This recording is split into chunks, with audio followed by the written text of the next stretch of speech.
The Technical Academy, which is this building, we were given the opportunity to put in several sustainable options. The SolarWall was one of those products in the whole raft of products we looked at. It might have been up to 20 different initiatives.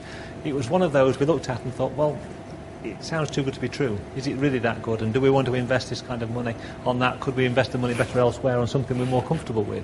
But we decided to stick with it on the basis that, well, if it performs to what it should do, what they tell us it should do, the decision's a good one. Initially we were very sceptical.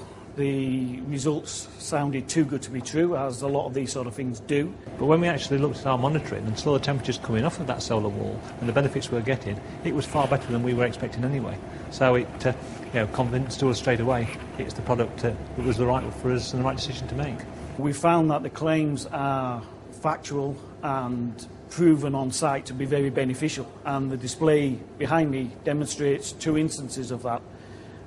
Clearly where the outside air is being increased by at least 15 degrees or more during the winter months. After 12 months we're going to do a detailed analysis of the performance of all the technologies that we put into here.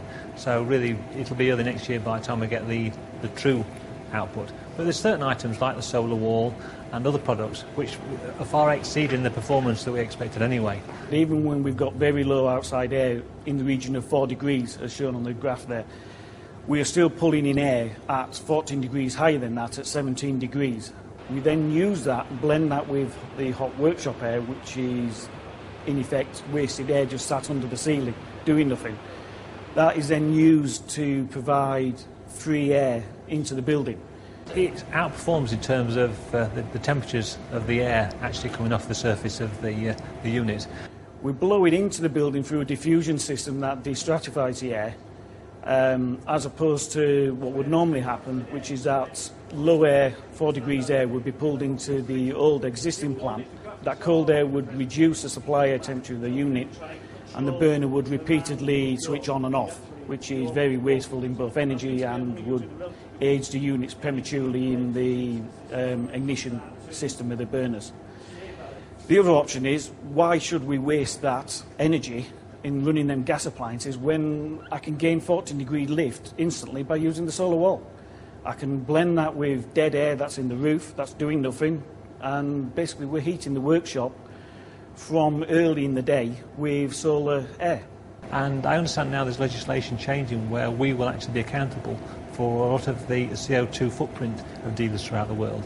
So as an organisation we'll be pushing those to install SolarWall and other sustainability items throughout their worldwide networks. But it's a hard one because we don't control them. They're franchise businesses, we don't own those facilities, so we've just got to encourage and cajole people to install the right technologies because it's beneficial to them. It gets their operating costs down, so everybody benefits. This is an absolute superb story, and as the years go by, after at least 1 year of operation, we'll have hard data. We'll say to dealerships, this is what you can achieve, guys. It's real benefits. It's pounds, shillings and pence that's not going out the door in wasted heat and wasted energy. So go for it. It's a good product.